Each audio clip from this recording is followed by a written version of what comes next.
a teenager, but no, it's still impossible. All right, but yes, so just Don will be here in a moment. It is awesome to see like now 3 pages of participants here. Amazing, fantastic.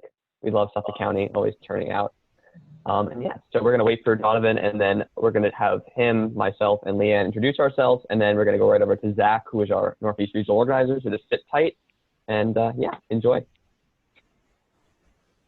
You know what, do you want to get started, or I'll get started while we wait for Donovan to log on, just because it's already 7:05? Yeah, all right, so we'll just launch in. So do you want to introduce yourself first, Leanne? Yeah, we'll go back. Hello, everybody. I am Leanne Barty. I live in Central Islip. As you will probably see at some point during this, I have 4 boys roaming around the house, ages from 11 to 3, so this can go from quiet and calm to chaos at any moment, and I apologize in advance. I am a former candidate. I ran for our Islip Town Council.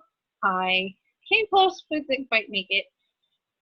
Now that that's over and we're into the presidential race, I am looking forward to mobilizing Suffolk and getting us back to the White House, and maybe one day we'll see Suffolk turn blue.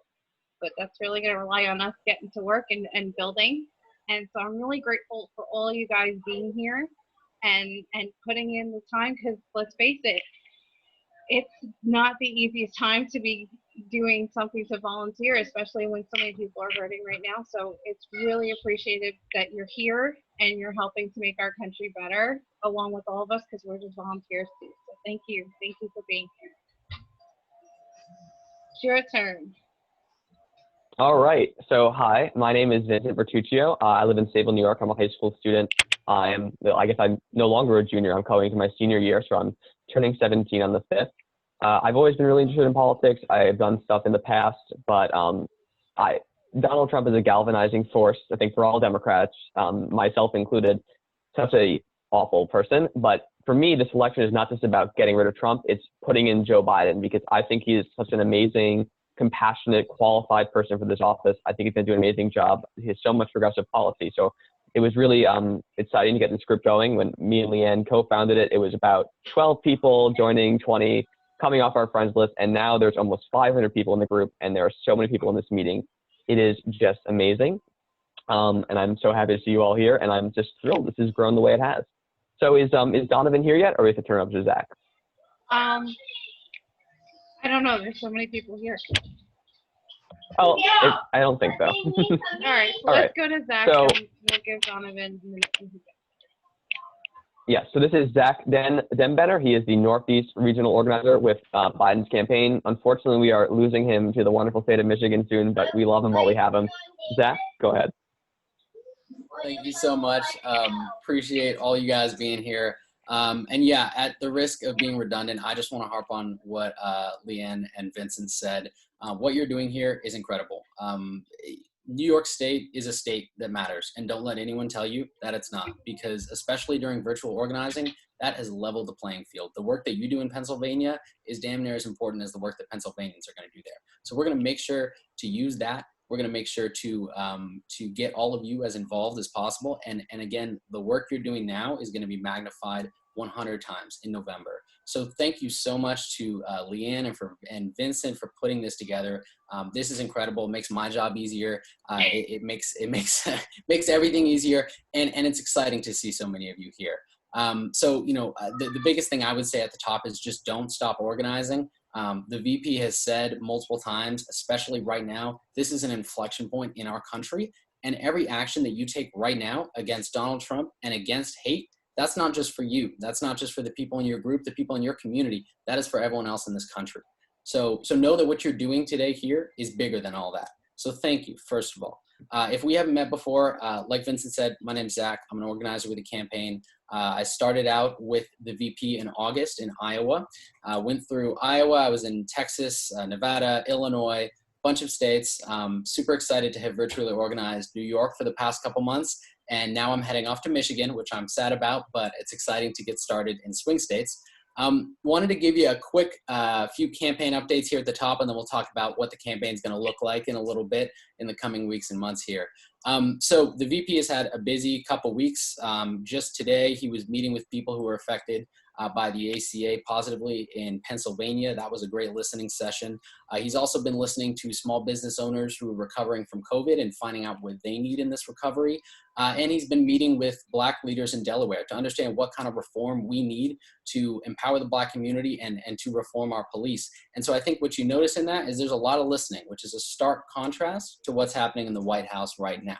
The VP has done a lot of listening. He's going to continue to do a lot of listening, and he's going to build that into his campaign so it's responsive to everyone, to people that are voting for him now and the people who will be voting for him in November, and even the ones who won't vote for him. It's also worth pointing out we had a joint fundraiser with Obama, which was super exciting. It was an amazing event. Over 100,000 people tuned in. We were able to outperform Trump in terms of people that attended and in terms of fundraising, and we did it all without endangering people from COVID. So we're pretty happy about that. We also launched our inaugural ad buy for the general election. That's $15 million across multiple swing states with 3 new advertisements. So our plan is to get up on people's TV in swing states and stay up there. And I tell you this all right now because you're probably not going to see as many of those ads in New York. But I want you to know that your money is going to the right places, and we're putting it where it matters. And the last thing I'll say, just kind of campaign update wise, is that I think you've probably seen, as we have, a lot of polls that show us incredibly ahead of Donald Trump, and we are super excited about that. New York Times poll yesterday came out with us 14 points ahead, but that is not going to let any of us get complacent, and it shouldn't let you get complacent either. We are going to fight like we are 10 points behind, and I expect the same of each and every one of you as we move towards November. So a little bit about what the campaign is going to look like in the next few weeks. There are always kind of 3 buckets to this general election campaign. There's the community building phase of the campaign, which we've been doing for the past few months here in New York. And that's what you're continuing today, and that's going to go all the way up through November. That's going to involve meeting with members of the community, relational organizing, getting people who were maybe just voting for Joe before to volunteer, to phone bank, getting people who are phone banking to join the group.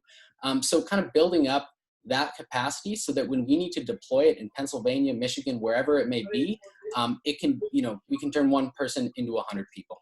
So that's a community building part of the campaign. What we are moving into is the persuasion part of the campaign. And that is why I will be heading off to a swing state, is to go to Michigan and make sure that we win those really crucial battleground states where we need the electoral votes. And you guys are all going to have a crucial role to play in that. And the last phase of the campaign is get out the vote. That's going to be making sure that we get our supporters to the polls. That's going to be in the last couple of weeks, couple days of the campaign. So that's a little bit later on. Last thing I want to touch on here is what all of this kind of means for you guys. So there are 2 main ways to be involved that are coming up here. Number 1, I am leaving, but we are going to have a distributed organizer who's a virtual organizer working in our headquarters. That's going to come in and take over volunteer operations here in the state. So they will be a point of contact for the campaign. They'll be in touch with you guys soon, and that'll be a great contact. The other thing is we have a volunteer leadership council. These are a group of volunteers who have been helping us organize New York from the start. They have been pivotal in this effort. They're not official campaign staff, but they might as well be. They have been working some as their basically full-time job to help organize New York. They're a group of 12 or 15 people. They're incredible. You will meet them if you haven't already. I believe at least one of them is on this call today. I think you're going to get a presentation possibly from Bill Wolfstall, who is our outreach lead. So I'm super excited for you guys to meet all of them. Tuesday. My bad. I misspoke. But you will meet Bill, who is our outreach lead, Nye, who is our volunteer lead, and Verity, who is our operations lead. And they're all really great people. I'm excited for you to work with them. That's going to be great. And then the last thing is you always want to go to joebiden.com/organize now for any kind of action that you want to take, large and small. That's going to be kind of your jumping off point to anything. So I know that's a ton of information at once. All of that to say, super excited to have you guys involved. You're in great hands with Leanne and Vincent here. I'm happy to answer any quick campaign specific questions, but I know you guys have a packed agenda, so I don't want to keep you too long. We could definitely do a few questions for Zach. So if you have a question, can you just put it in the chat and he can go over those? We don't want to do too many, but I think that's the best way to run that. So if you have anything, just throw it in the chat and he'll answer it. For what it's worth, I know someone mentioned the Lincoln Project. They're a personal favorite of mine. I've been following them for a while now. They're a fun group to watch.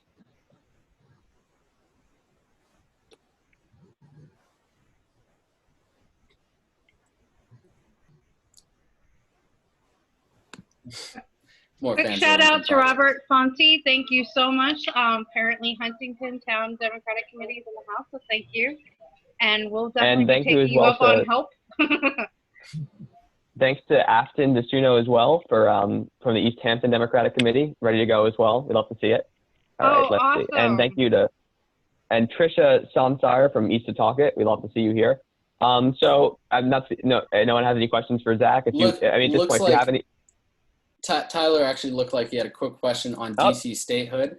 I'm going to be honest, Tyler, I'm actually not 100% sure where he stands on DC statehood. I can find that out, see if he's taken a position on that, and get back to Leanne, make sure she gets you those answers. I'll make a note of that here, but I'm not 100% sure. I don't want to misquote anything. John, a statement of fact is actually a legal maneuver. It's something you present in court, and that's not something that we can necessarily do right here, or I don't even think through a campaign, because they're not a party to the lawsuit. You would have to go through whoever's part of that case. That's So that's kind of beyond our reach. definitely echoing what so Leanne said, yeah. that's a legal matter, certainly, and I don't think the campaign's probably going to get involved in like specific court testimony, anything like that. Then if there's no case, there's no statement of fact.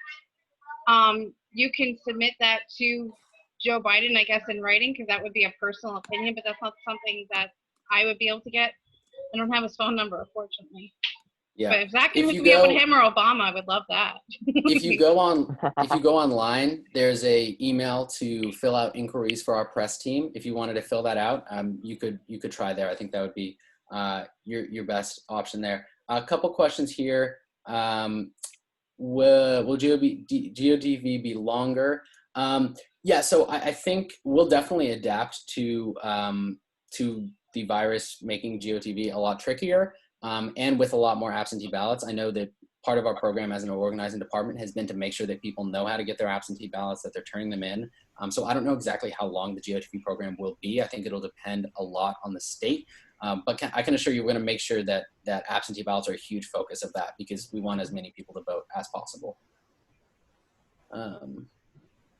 And then in terms of coordinating with indivisibles, I think that's really going to happen from a local level, from kind of the state parties down. And so that's something that I would really encourage you guys to do.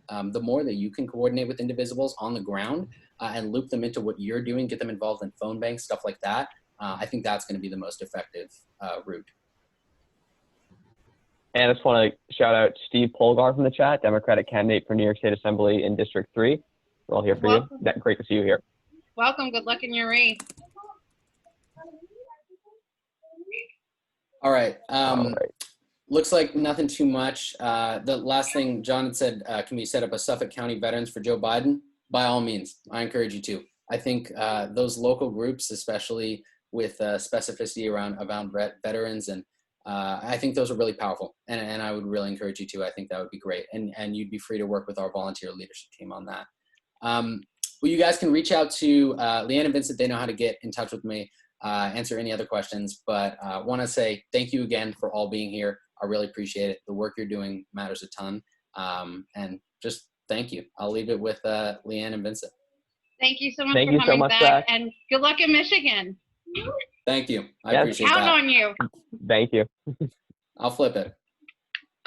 That's exactly what I want to hear. And with that, we have to bring up the amazing powerhouse that Tracy Edwards is.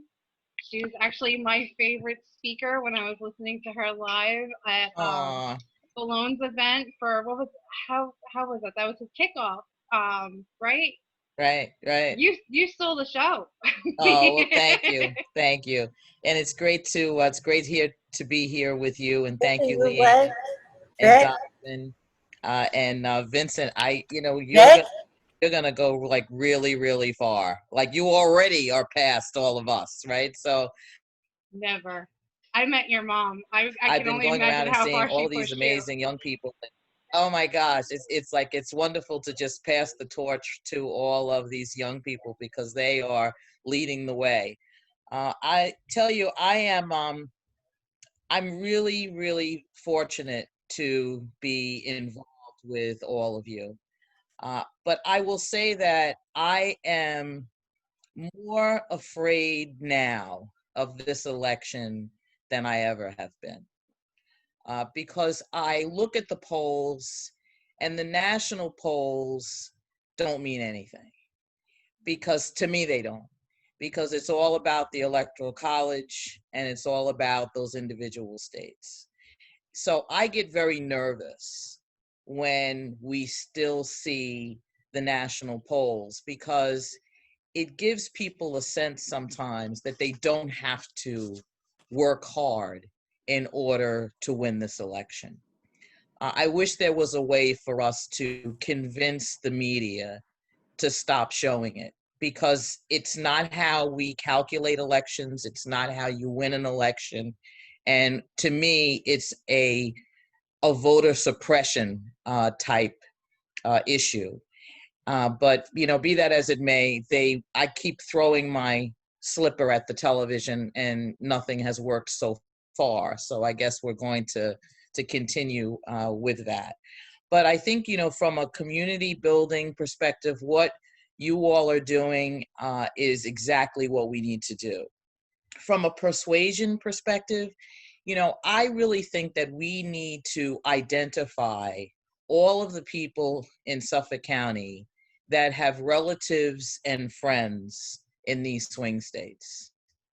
And we need to ensure that they are engaged in this election, that they know about their polling places, that if there are any issues and concerns, we get them to the organizers where they need to be. I think it's critical, because none of us want to be on election day watching all of the returns come in and wondering who it is that they could have called in Florida or in Pennsylvania or Michigan. Zach's going to take care of Michigan. We're going to hold him to that. But we just need to do whatever we can to get to all of those states. And I'm looking at this as, I want to make sure that we are crossing the finish line here and finishing off. I can't even call him the president, but we need to finish and let him go back to his business world. And I'm doing it personally because of my grandchildren, because of my grandson and my two granddaughters, because I can't imagine living another 4 years with this individual as president. I don't know how we're strong. We are a group of people that bind together, but I can't wait until November. I've never been so much trying to rush the summer. You know how you always want to enjoy the summer, you want to hang out. I want it to be done and over. I wish it was election day tomorrow. I really do. So we have to work really hard to stay engaged, because the polls are going to change. People are weary. This pandemic has really taken a toll on all of us. All of the unrest and the need for police reform. There's a lot of things that are going on that we have to stay engaged in. We also have to help and support the local candidates and make sure that we are winning all of those seats. We want to make sure that we are getting to all of the swing states and the individuals that have the Senate races, so that when Joe Biden wins, he wins the Senate as well. I'm hopeful about that more than ever before.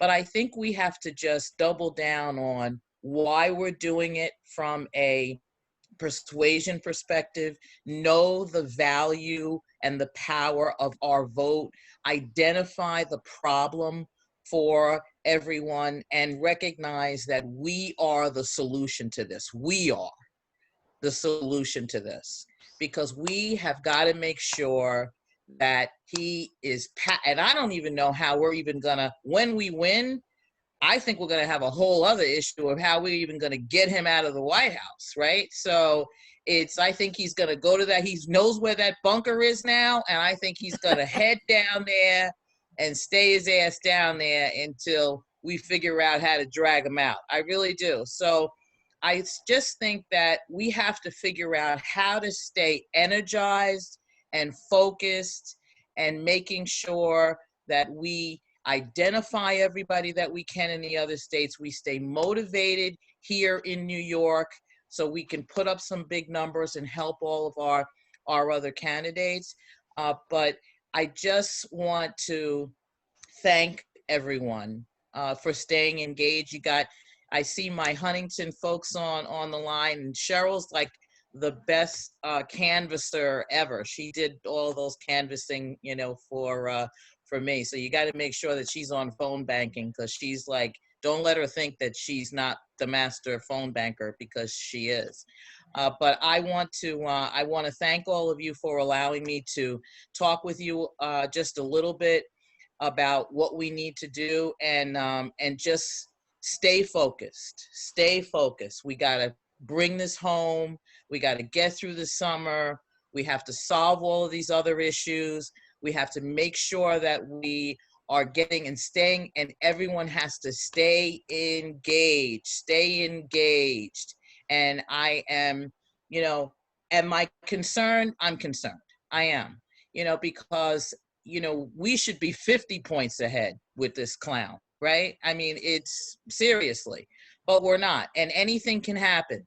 And I remember where I was when I woke up in the morning thinking that it could not have been possible that he would have won, but he did. And we cannot let that happen again. We cannot let that happen again. So I want to thank all of you, and we're going to do it. It's just going to be hard work. It's going to be hard work. But I want to thank all of you for doing this. And Vincent, I got my eye on you. You got to move to Huntington.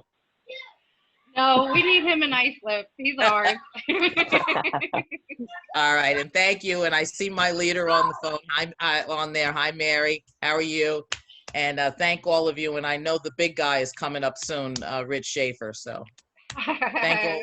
Thank you. Thank you so much. Tracy. Amazing as always. May I ask you one question? Sure. Do you have any ideas on how a community group like ours can help mobilize the communities? Like, I live in CI. I ran for Islip Town Council, getting minority communities, CI, Brentwood, Wyandanch, Huntington. Yep. Any suggestions on how to move them out? Because they're a lot of times the first ones on the firing squad, yes, in this administration. Yeah, I mean, and I think that what we have to do is ensure that they are part of the committees, and that's what's lacking, because I will tell you that, it's not enough to just focus on the minority communities when it's GOTV. And that has been happening a lot, not just the minority communities, but, the traditional prime Democrats. We don't talk to them as much. I understand the whole persuadable thing. I get it. But if you're a minority voter, you need to make sure that people are knocking on your door when it's not the weekend before to say, do you know where your polling place is, right? We need to ensure that the committees are talking to the minority community right now about what's going on in their lives right now. The minority communities have disproportionately been impacted from this coronavirus. We all know that. There's a lot of, the police reform has to happen. I think that the legislation, is a good start, but we still have to make sure that those policies and procedures are implemented on Long Island. It's important to the minority community. It's important to all communities. And, and I'm sure you have heard me say this before, and I can say it again. I'm a daughter of a police officer. I'm pro-police, and you can be pro-police and you can be against police brutality. You don't have to choose. You just don't. But I think that engaging the minority communities now is what is necessary. I do. I like what Rich sent out a statement to the committees.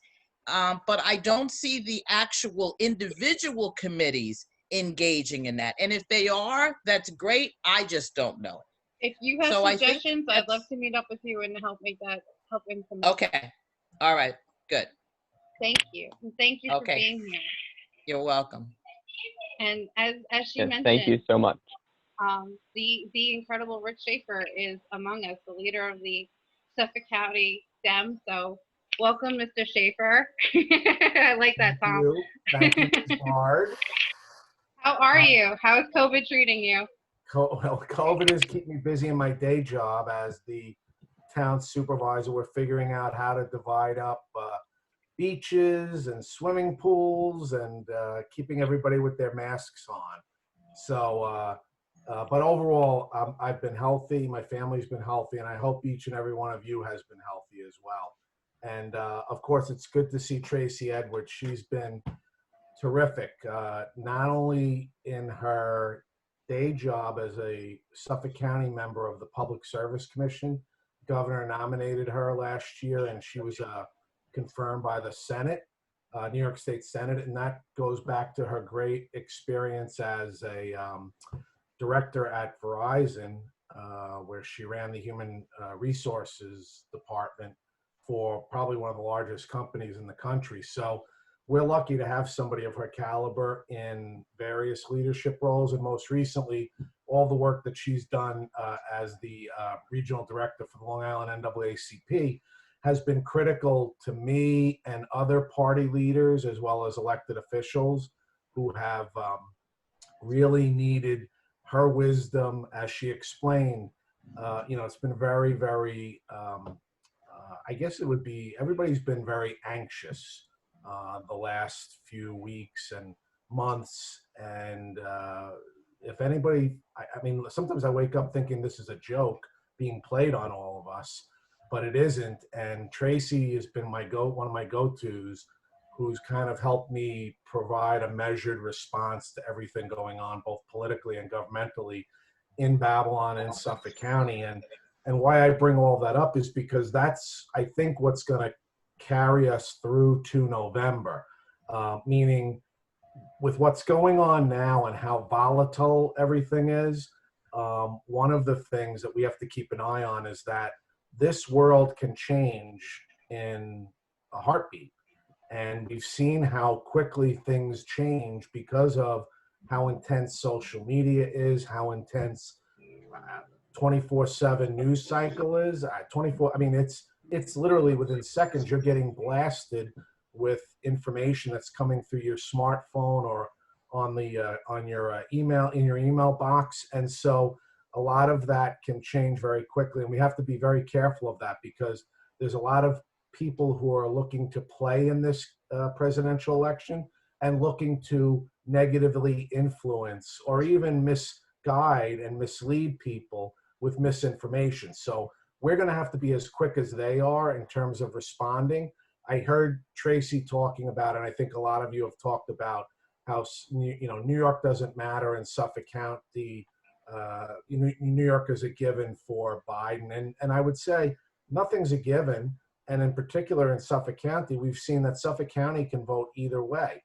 And we've seen it go back and forth between Barack Obama, Al Gore. Over the years, Suffolk has swayed both Democrat and Republican. And obviously, we saw Donald Trump win Suffolk County 4 years ago. And I remember where I was when I left our election night, local election night, and came home, and I was sitting on my couch, turned the TV on, and was in complete shock as they just kept ticking off Pennsylvania, Michigan, Wisconsin, Minnesota, and knowing that he was elected president.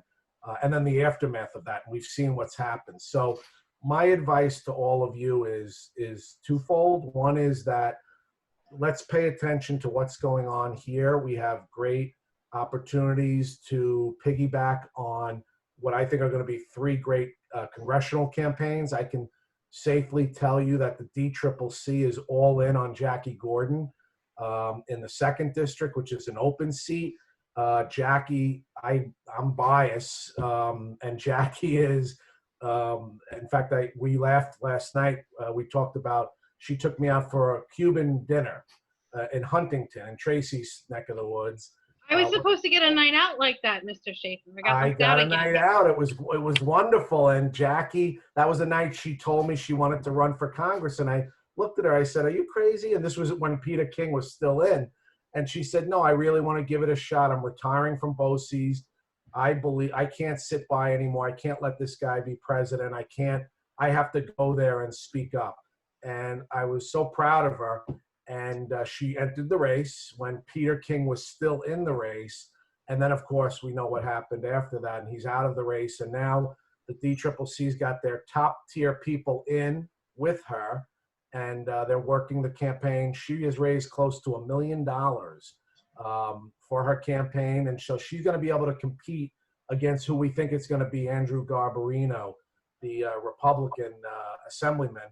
And I'm thrilled that that's going to be the race because there's no contest between Jackie's record of being a military veteran, being a single mom raising 2 beautiful children, an educator. She's served on the town board.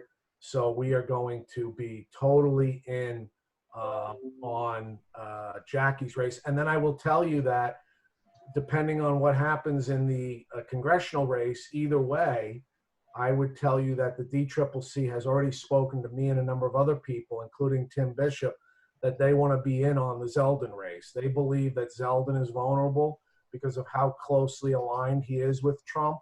And so whether it's Perry, whether it's Nancy, whether it's Bridget Fleming, whoever comes out of that race winning the absentee ballots, the DCCC wants to do a campaign that coordinates with both congressional districts. And then, of course, we have Tom Swazi up in Smithtown and Huntington. So I'm really excited, and I think that gives us the jumping off point to elect Vice President Biden as our president, giving a really good push out of Suffolk County. And then, of course, as Tracy mentioned, one of the critical things we did for President Obama was we had a lot of people working out of various places, calling into swing states to get the vote out, not just even for people that you know, but literally doing phone banking into Ohio, into Michigan, into Florida, into other places that benefited President Obama. And of course, we did it for Senator Clinton 4 years ago. So the we sound will just be went out. asking you to do that as well. But look, this is going to be a major roller coaster ride for all of us because we don't know where COVID is going. We don't know what's going to happen in the fall. And we certainly don't know what's going to happen in general because there's going to be a lot of people looking to influence this election, some good, some bad. But we know that this team is going to be one of the good teams that's going to influence. And we're looking forward to doing whatever we can out of the Suffolk County Democratic Committee with all of you.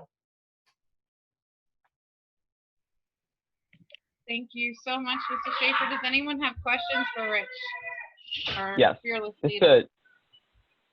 to get things started with that, I think a sort of one question from myself is that Suffolk County can be very interesting in that we emulate a lot of swing states. We have a lot of white working class voters, and we followed that trend of something from Obama, and the reasons are very similar.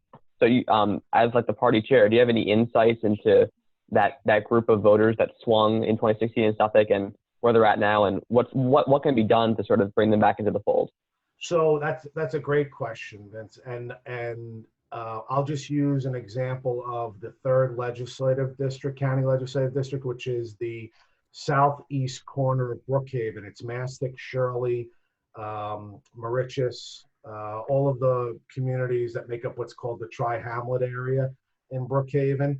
And it's Kate Browning's old district. And Kate and I have had several conversations because that district voted heavily for President Obama in 2012 and then turned around and voted heavily for President Trump in 2016, Donald Trump at the time candidate.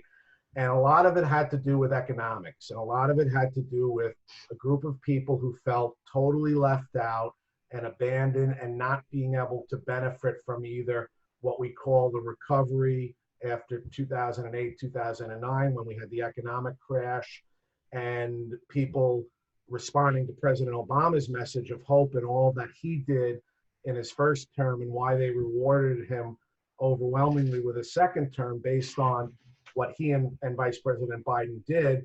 And then they responded to the president, to Donald Trump's call for, I'm going to take on the establishment and knock the you-know-what out of them. And I'm going to protect people who haven't been protected or haven't been brought along in the economic recovery. So I think if the people you're looking to talk to are the people who are on the edge economically. Now, look, there are a lot of people on the edge economically now based on what's happened with COVID-19. And a lot of people have either seen their incomes reduced or they've lost their jobs. So I think clearly what we have to get back to is the Democratic message that we're the party for the middle class. We're going to, and I think what you want to highlight, and the Biden people can provide us with this, is both the accomplishments of President Obama, Vice President Biden, and what they accomplished in those 8 years in office, and then what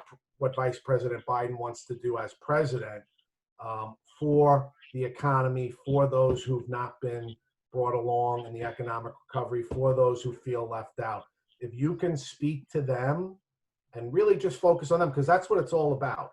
We can talk about all the other various issues, but I think for the most part, if you're looking to get those voters who are the swing voters, you're going to have to talk economics, and you're going to have to talk about what it means to their bottom line, their paycheck, and whether or not they just feel like they're treading water or even drowning in water because their salaries don't keep up, the expenses go up, and they just feel left out and nobody representing them.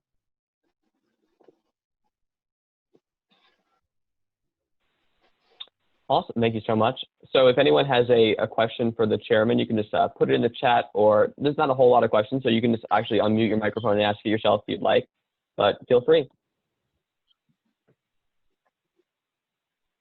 Hi, Rich. I'm curious to know how the $1 billion award to Brookhaven National Lab is going to affect, the election. Well, that was something that I know, well, one, it's a positive thing, obviously, because it's going to provide a lot of very good paying jobs for the area. And of course, that's in central Brookhaven, and it's connected with work that goes on in connection with SUNY Stony Brook. I know that Congressman Zeldin felt very strongly about getting there. We were competing with an area outside of Washington, D.C. and Virginia for that project. I don't know, though, that it's going to have much of an impact because, again, so many things have changed since that award, John. So that award came out, and the world has changed like 6 times over since then, where people have focused on everything from the COVID response to police reform to now the results of what COVID has done to the economy. So I'm not sure that that's going to resonate much. I mean, Zeldin may be able to talk about it as an accomplishment for what he's been able to do to bring that to the district. I do think that in general, though, it's a positive for us because it's going to help the Suffolk County economy, which if you listen to the county executive, he's telling us that the county is probably out $1.2 billion in either lost revenue or expenses as a result of COVID. So I think in the end it'll help, but it won't have much of an impact on the election.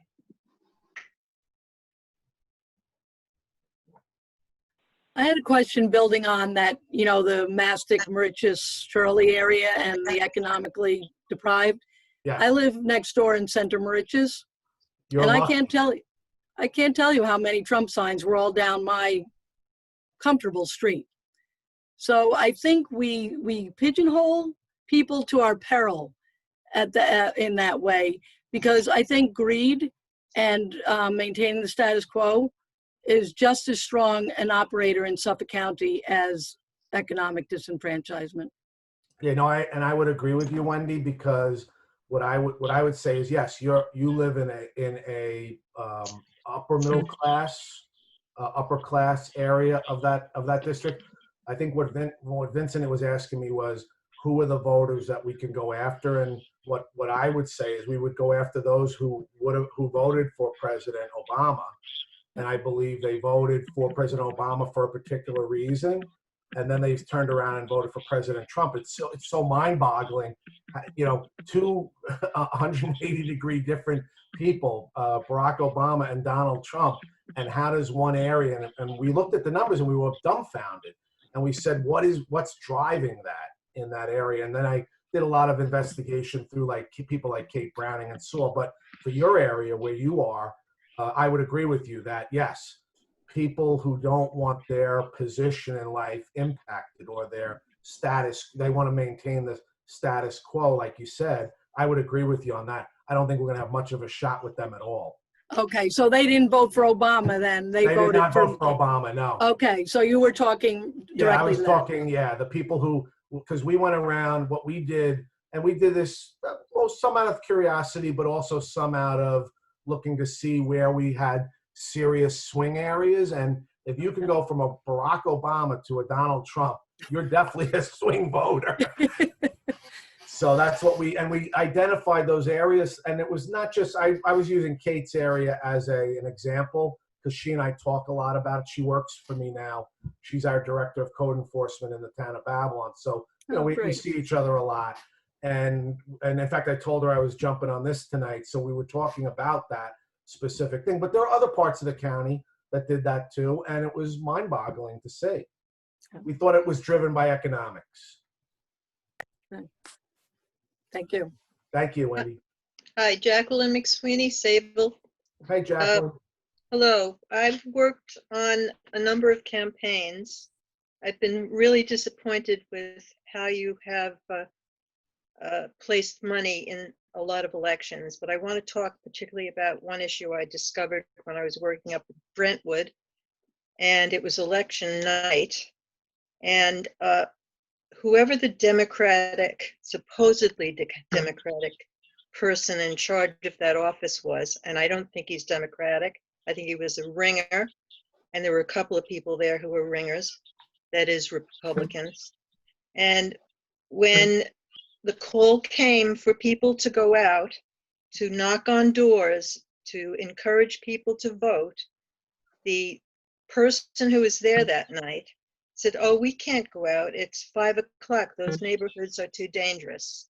So I would ask whoever is the committee person for that district to really make sure that you have real Democrats who are getting out the vote, as Ms. Tracy said before, not just election night, but a week before, because I think that that election was lost because Republicans were running that particular district. Sure. And Leanne Barden, I know, I went knocking on doors with Leanne. We were in Brentwood off of, what was that? I think off of Brentwood Road. Yeah, we were off of Brentwood Road when we did door knocking when Leanne was running. So I know that how important that was. In fact, we ran into the president of the Brentwood School District, CSCA, who represents a lot of their employees. And we had a great conversation with her and got her to help us getting her members out to vote. Well, I'm asking you about whoever is in charge of the Brentwood Centralized District be true Democrats and not Republican ringers. And I've seen it more than once with Ken Mangan's campaign also. I don't know who's, I just think people have to make sure that we have the right people running things, because the wrong people are devastating your vote. Sure, absolutely. Thanks for that thought.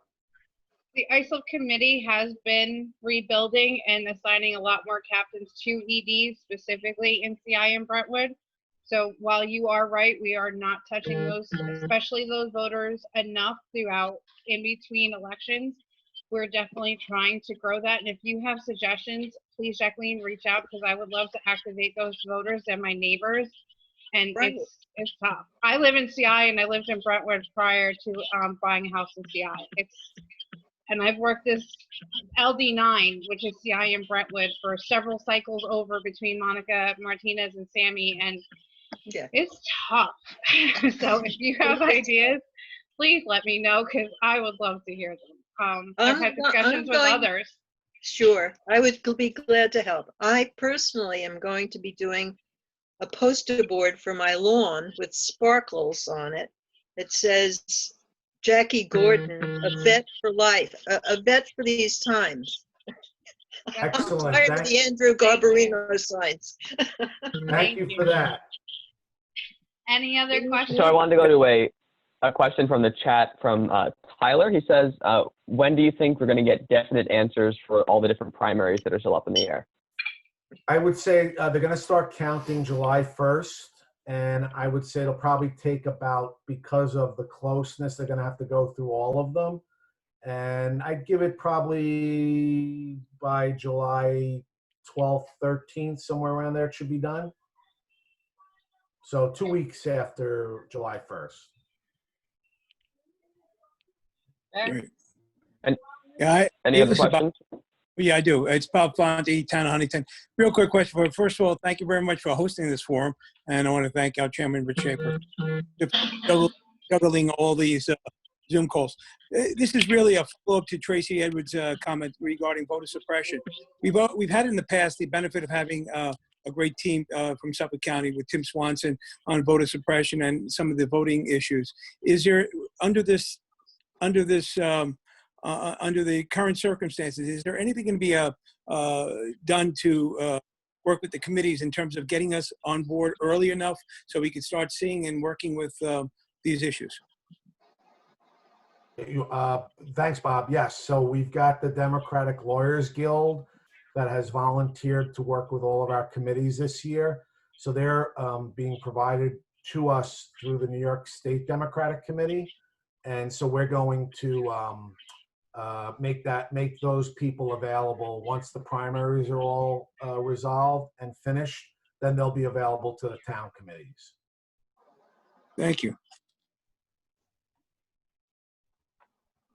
Hi, this is Peggy. Can I share a concern? Sure.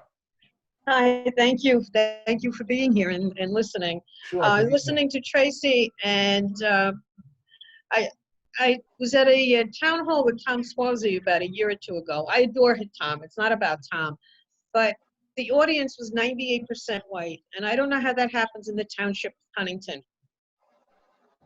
So this was a town hall in Huntington? It was in Huntington, and we see what happens with the Clyburn. Feel the Clyburn, you know, when the minority vote, when we help minorities feel included. And I know I worked on a campaign and I canvassed in minority neighborhoods. I have no trouble with that. But if minorities don't feel welcome, how are they going to feel about voting? Mm-hmm. So, and that's in a town of Huntington, and then there's a town hall, and 98% of the crowd is white. I have a big concern about that. Sure. And outreach. Yep, and that's what we have to do better. We do that in Babylon Town with our various elected officials when we're having town hall meetings. So we can work with Huntington on that. And like Tracy has said, she's a former councilwoman, so there's things that we can do to help with making sure. One of the things we've done in Babylon is we've employed, so we have various populations. We have a strong Haitian population. So Kimberly Jean-Pierre is our assemblywoman. She's built us bridges to get more of the Haitian community involved in our activities. We have a large Polish population that we've done outreach to and recruitment to let them know that it's okay to be involved. And we have a large Hispanic population as well. So we've done more to do recruitment with our Hispanic population to make sure that they also, we're using the census right now. So one of the things we're doing pre-campaign is that we're going to be doing the census door-to-door between now and the end of October. The census response time has been extended until October 31st. So we're going out into the various communities again to show people that it's okay to respond to the census. A lot of communities are intimidated, don't want to respond to the census. So we're going to use that as another quote unquote organizing tool. In fact, we just had a town meeting about that the other day, and we're going to be using that as another way to get people more involved and feel comfortable about being involved. So that was a good point you brought up. Thank you, Peggy. And Peggy, let me just add this. For the presidential election, I don't know anybody that's staying home. You're right. You know, they're you know, from if you are a person of color, and if you have a television in your house, you're gonna vote. The real issue is after that, though, and before, because we don't want to be seen as a vote. We want to be integrated in the committee, having leadership positions, and working on individual issues that impact everybody. Exactly. And Rich is right. Rich and I, he's a great leader. He has set the tone. It doesn't go all the way down, though. It just doesn't. I'm being honest with you. It doesn't. It depends on who is in the leadership. It depends on the particular elected official, and that work has to be done in the towns themselves. But in terms of voting for Biden, that I don't think we have to worry about. But what we do have to worry about is making sure that when they go to the polls, and when I go to the poll, you want to make sure that they're just not voting for Joe Biden, right? There goes, yes. You got to make sure that it's not just that. You want to make sure that there is unity and that they understand who the candidates are, and the candidate walking to their doors and asking for their vote and not assuming that they are. Because if we do that and you assume that because everybody's going to come out and vote for Joe Biden, that's going to cut across everybody, that's not the case. It's just not. We got to treat each other right. I have some concerns about some primary stuff that went on just in this past election, because you don't want to suppress the vote. So we got to just work together to make sure that we are building a strong committee all the time. But in terms of voting for the president, everybody's coming out for that. Could I just add something, Peggy? I'm not sure if, when you went to a town hall for Tom Squazzi has not reached out in particular to the minority groups in Huntington. I'm on a few other Huntington sites, and I do get the energy. I don't know if, Tracy, you feel the same way, whoever else is in Huntington. Yeah, there is go ahead, Ronnie, and I'll answer you.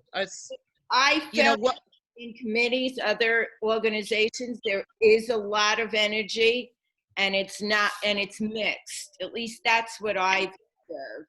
Yeah, well, let me just say this. Tom, in particular, worked on the issue of police reform. Tom, in particular, got all of the Congress people together on a call with all of the NAACP branch presidents. He did that. Okay. So I will say that's not the case. So in terms of reaching out and doing the work, he absolutely did do that. Okay. Yeah, I wasn't, and again, I adore Tom. It's nothing against Tom. I just concerned about the outreach for exactly what you're saying, Tracy, so people can feel like they're a part of it. Right. It's not just, okay, I'm going to vote for Joe in November, and that's it. Yeah, and everybody knows me enough to know if I didn't think that he did, I would say so. But he did. Absolutely. He had Lee Zeldin, he had Peter King, he had Kathleen Rice, he had us all on the phone. That's it. Talking about, what we needed to do in terms of not only the COVID, but also, what was going on in terms of police reform. He did do that, Ronnie. Okay, I'm glad to hear that. Because when I had other meetings in Huntington, there's been a lot of energy I have felt through all the groups. Got it. So just to sort of wrap up our Q&A phase a little bit. There's two questions in the chat to sort of close us out. So Steve Polgar, wonderful Assembly candidate, asked to Rich, how has voter turnout been for this primary, and what do you think it says for November? So yes, and Steve's running for Assembly. He's one of our great candidates on the ticket who will benefit from a strong top of the ticket. I think turnout was very good. We had a great response from the absentee ballot application and the applications that were returned and the ballots that were returned. So we were excited by that. We think that there is a large enthusiasm gap compared to the Republicans, meaning that we have more enthusiasm for our candidates than they do for theirs. We'll have final numbers in 2 weeks, but I'm excited about what we saw from the primary and what I think we're going to see in the general. As Tracy said, excuse me, I think if you remember the lines going, waiting to vote for Barack Obama in 2008. Vincent, how old are you? I'm 17. Okay, so I was 5. There you go. So you were 5. So maybe if you were going to kindergarten that day, you saw the lines outside the schools, which were polling places, that everybody remembers how exciting it was that they wanted to vote in 2008. And everybody was talking about how exciting that was going to be. And so I think you're going to see the same thing here, but it's going to be an excitement of how exciting it's going to be to move Donald Trump out of the White House. And so there are going to be people who will wait in whatever kind of weather, wherever they have to stand to do that, they will do that. And I think that's the type of, because we heard that through Jackie's campaign. I was doing some campaigning for her for the primary, and we heard it because a lot of people, is this what we get to vote against Trump? No, keep your powder dry until November. So We should make Biden umbrellas a thing. Right. Be prepared. Be prepared. So I think to Steve's question, the short answer is yes, I'm excited, and I think that we're going to see great enthusiasm. Listen, it's as a down ballot candidate, it's great to be on a ballot in a presidential year when I believe our presidential candidate is going to do extremely well. And look, we haven't even seen who he's going to pick for vice president, and I think that's going to add a whole new dimension to his candidacy, just like when he was running with President Obama. All right, so we have one last question from Farzeen Bam. We're going to wrap it up with that one. So he says, "Hi, Rich. My name is Farzeen. I'm a Pakistani Muslim American. I think we can make great inroads on the island with the Muslim community. Do you have any thoughts on them?" Sure. I missed part of the question about making inroads.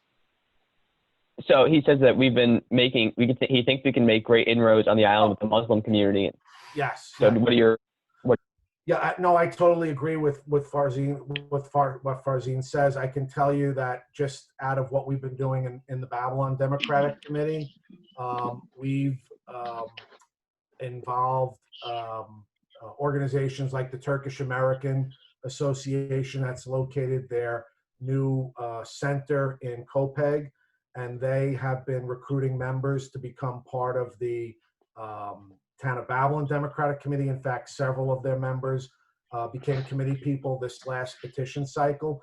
And I know in Islip Town, they've also been doing major recruitment through Dr. Rahman, who heads up the mosque in Bayshore. And we've been involving a lot of his members who have become committee members of the Democratic Committee. So like Tracy said, it's important to get various representatives from all the communities to be part of the committee, part of the decision-making process, part of the screening committee, part of the candidate recruitment. And so that's why we reach out to these various groups. So I think we've done some work in the Muslim community, but we need to do more. And we need to get the Muslim community feeling comfortable about being involved in the political process. Look, Muslims by nature have been very active on many fronts in government. And so we have to make them feel welcome as part of our committee organization, our committee structure, and then get them to be either committee people or, in fact, in one case, and I met with a young man the other day who lives in Deer Park, about asking him to possibly run for a local office in 2021. He is Muslim. He's an engineer. He's a very talented young family. He just had a baby. His wife is expecting again. So I can tell you that, and he's a volunteer fireman in Deer Park. So we're looking to bring that kind of new dimension to our candidates that are running in the local offices, to get them started there and to look to advance them for further office as well, state office and federal office. Thank you so much for coming and speaking to us. We really appreciate it. And thank you for taking all of the wonderful questions. Thank you to Tracy as well for coming, speaking, and taking all these great questions. I know Robert Fonte said that Huntington has selected the first Pakistani school board member, Dr. Sarah Siddiqui. That's awesome. Love to hear it. And yeah, so thank you again to our guests for coming. So there's a few more things before we can conclude out for the night.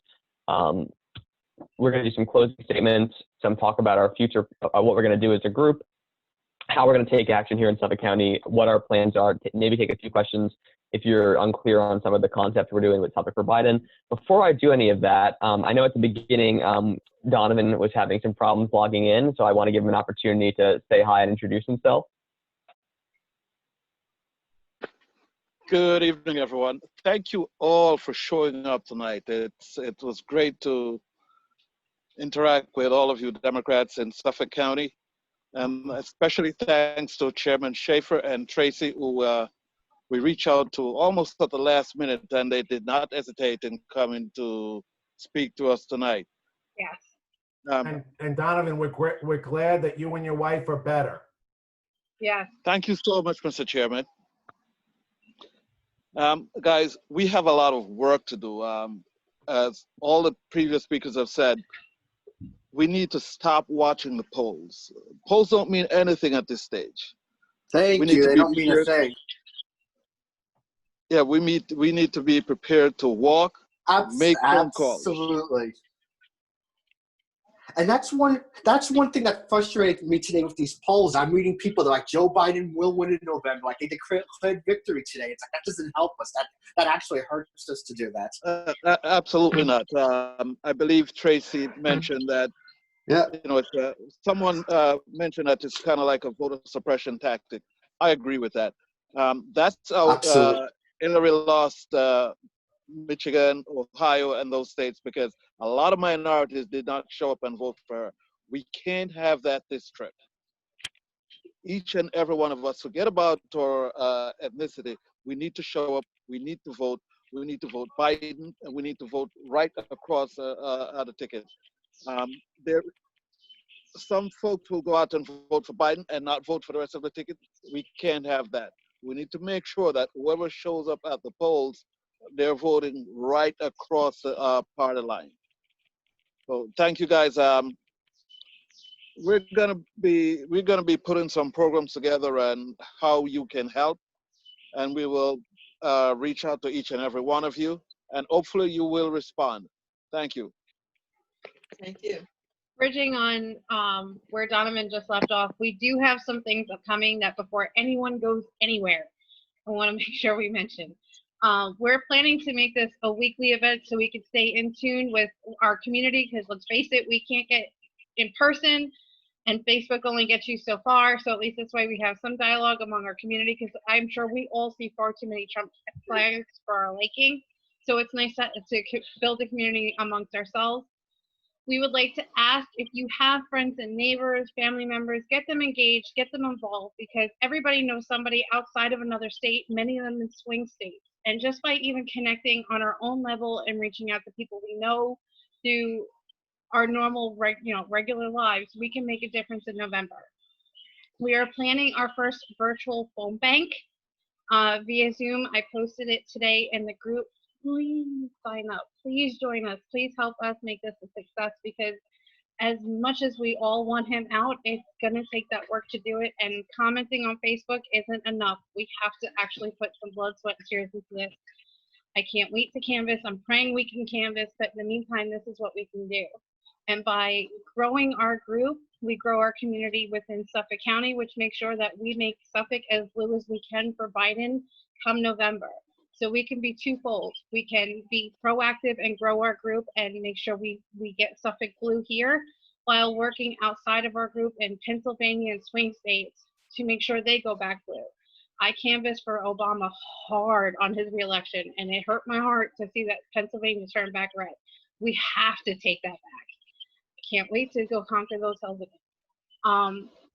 Next week, we are going to be joined by Jason Richburg, our latest Dem seat taken or kept, our superstar that has been kept. He kept our seat when Dwayne Gregory, who is also joining us, moved to town of Babylon. And both minority men, and especially in Suffolk County, as other people were mentioning, a lot of our leaders are not of minority backgrounds. So they are particularly special in that light, and by keeping everyone involved and discussing across the board, even looking at what we do at home, we can tackle conversations that we might come across the way when trying to work with those persuadable voters who may have concerns that are not exactly the same as ours. So by having these dialogues, it really helps down the line. So please stay engaged, please welcome others. And once this is over, don't go back home, stay involved, get involved in your committee, get involved in working your district, knock on those doors, stay involved locally, because your local leaders eventually make their way up. So if you want better leaders in Washington and in New York and up in Albany, it starts down here. So please keep that in mind, that what happens here matters, not just now, but later. And so with that, I'm going to give it back to Vincent. So thank you so much, Leanne. Always wonderful. So just a few with the events we have coming up this Tuesday. So of course you have this meeting next week, same Thursday, with the Gregory Jason Richburg. You can register for that in our Facebook events page. But a particularly important event we have is just a few days from now on Tuesday, also in Facebook events. As Leanne said, that's our virtual phone bank. So Bill, who is a volunteer lead for Biden in New York, he's from the East Village, is going to be joining us to give us all a training. I know some of you have probably done virtual phone banks or candidates like Jackie Gordon. I have, at least, and they're pretty straightforward, but I'm going to go over it quickly so you have an idea of what it's like. So Bill will come in, he'll share his screen, he'll train you how to log into the system, get your phone, and start making calls for Joe Biden. Once he goes over that, we all mute our mics, turn off our cameras, spend an hour or so making calls for Joe into swing states, and then we come back and we can talk a little bit about our experience. The idea is sort of to simulate a field office, because in these times, there are no field offices that are open. But that's our plan for Tuesday. So this meeting has been amazing. I love seeing so many people here. We hope the next meeting is just as big. But if we just have these type of meetings and we don't take action, we're not achieving a whole lot. It's phone banking and things like that that really make the difference. So I really hope to see so many of you there on Tuesday. It's not too long, but it's a good training, and it should get us all started. And particularly, once you're trained by Bill and once you participate in that virtual phone bank, you know how to do it. You don't need to do it only when we have meetings. When you have free time, now you know the system, now you know how to log in. So it really gets you started on this sort of volunteering for Joe when you have time. Obviously, we have our meeting on Thursday, as I mentioned, major upcoming events. Another thing I want to mention is just in terms of Suffolk for Biden staffing and leadership and such. We are looking for good people to help us out, because it's going to, right now it's manageable, but the election's creeping up on us and there's going to be way more events. Hopefully we're going to have lots of phone banks, and you need people to train, you need volunteers. So I know a lot of you have been reaching out to us, eager to help us out, and we definitely want to bring a lot of moderators and people and role social media people. I know the wonderful Garrett Peterson reached out. He's going to help us with social media. Awesome. In particular, I'd like to ask the women who are here today to reach out, because our current team is a little bit male dominated, and that's, as Democrats, we like gender parity. So particularly to our Suffolk for Biden women, shoot us an email. I'm going to put our group email in the chat. It is suffolkforbiden@gmail.com. If there's any questions, and if you're interested in getting us out, or just volunteering, email us. And piggybacking on that, we're going to be posting a Google, what's it called? A Google form. And it's going to be about topics that interest you. What is the driving force that you think is your number one issue in this election? And it's also going to be, if you have any prior experience or nifty hobbies, anything that can help out with the group, any ideas that you have. So please fill that out, because the more we understand, the more we learn, the better we can do, and the more effective we could be. 'Cause as much as I want to have just a great Dem community to hang out with, because I'm surrounded by Trump flags, I also want to make sure those Trump flags go away permanently. So let's retire them and let's get to work. Yes, so absolutely fill out that Google form we put it out. So that's the general plan right now. Phone banks starting on Tuesday. Eventually, we hope to canvass. That's the dream. If COVID cooperates, we're of course going to be doing a lot of stuff for our local candidates, because as much as we love Joe, Joe can't do it without a Congress that's cooperative, and flipping seats like Jackie's and whoever comes out as the primary winner in the first district, that's important as well. If everything cooperates, we also love to take a trip to Pennsylvania. Those are all up in the air. No definitive statements on that.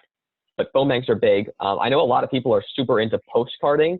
I'm a big postcard to swing voters as well. It's fun. It's a great community activity. People love it, and you can draw. If you're artistic, I'm not, but people are.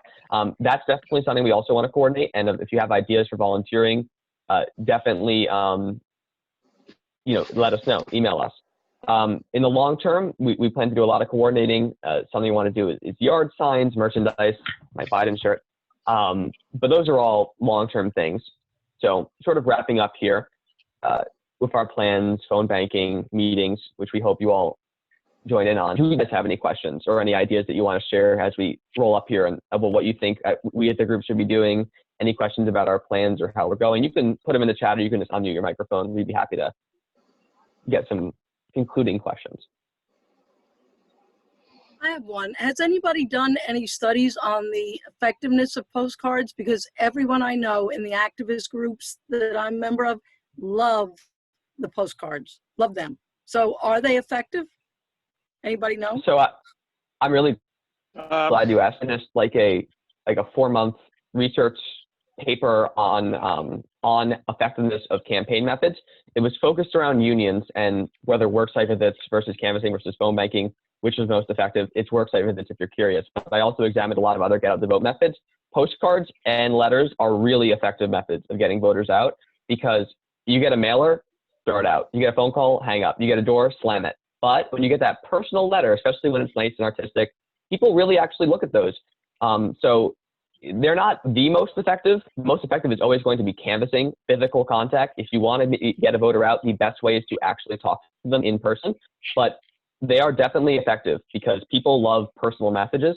So they're a good get out the vote tool. I know, I don't know if it was postcards to voters or Vote Forward. They did a study of like how they impacted a particular election in Louisiana and in Wisconsin. And they said that a big jump in previously inactive turning out, especially in off elections.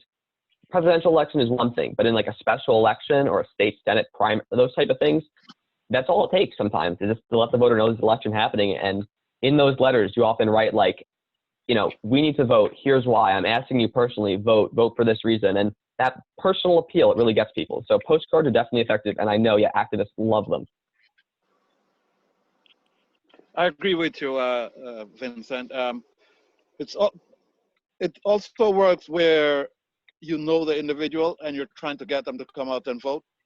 Those people, they love the contact via postcards instead of somebody that they don't know walking up and knocking on their doors, or a phone call from a stranger.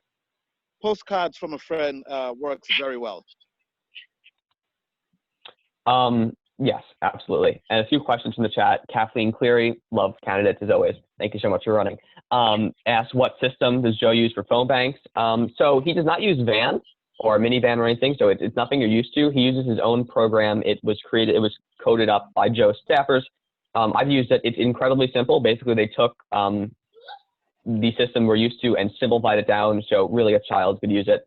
It's very straightforward, giant red buttons. It uses the campaign theme. So it's a new system, but it's an easy training. If you want to, the app, the Joe app has it so that using your contacts in your phone, it will tell you what contacts they would like you to send a text message. And they even pre-write out the text message that you can edit and tweak it to your own personal way, which they prefer you do. and you could send it out that way. So they already do half the work for you, and they're telling you what persuadables they would like you to turn out that you already know, which is pretty cool. Yes. The phone system for Joe is amazing. They did a great job with it. Always great. Peggy asked, how do we send postcards and flyers? The campaign provides that. When I've done it with Vote Forward and postcards to voters, they go and they look up Democratic registrations. They figure out who isn't voting. There's all stuff you can get in a van based off, what years you vote in. And those inactive voters who are consistently Democratic from when we've talked to them, but don't consistently vote, those are the people. They get a list. You write the list of addresses, stamps. It's very well organized. It's very simple. All you have to really do is write the letters. There's no research required for the most part. Milan, we will email that. Tyler asked, how will Joe protect and enhance the Jewish community? I know he has a plan on his website for specifically Jewish American issues and for supporting Israel and the whole situation there. I don't know the details off the top of my head, but that's definitely on his site. You can definitely check that out. All right. So and those who have asked how to get more involved, email us, suffolkforbiden@gmail.com. We will absolutely love to get you involved in the group, and definitely fill out that Google form, because that's the main way we're going to keep everyone's info. You could also message the Facebook group, invite other people that are supporting Joe to it. We're trying to make sure that we keep that group to Joe's supporters. This way we can mobilize people on the fence or prior Trumpers. So if you know someone supporting Joe that wants to get to work to help us make this great, invite them on in. Others on the fence, I love them to pieces. I'd love to persuade them, but I don't think that's the group to do it. Yep. All right. So there's 2 more questions. I'm going to answer them real quick, and then we're going to conclude for the night. So Dan Aaron asked, how does Biden balance not brushing off the AOC wing of the party to them too much? I think he's been doing a pretty good job with that thus far. I know they have a number of unique committees. They've been talking with them. I know they've been talking specifically with Alexandria Ocasio-Cortez. And I know they've been talking with the Sanders wing. Thus far, we have seen no drama spill out. Always wonderful in the world of politics for that not to happen.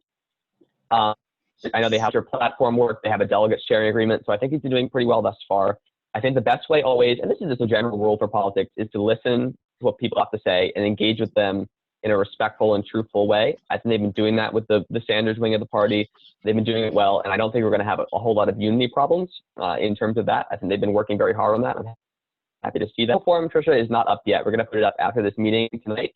So if you did not miss anything, that'll be up soon in the group. And then finally, from Jen about increase in Brookhaven in Democratic registration, they're not being targeted.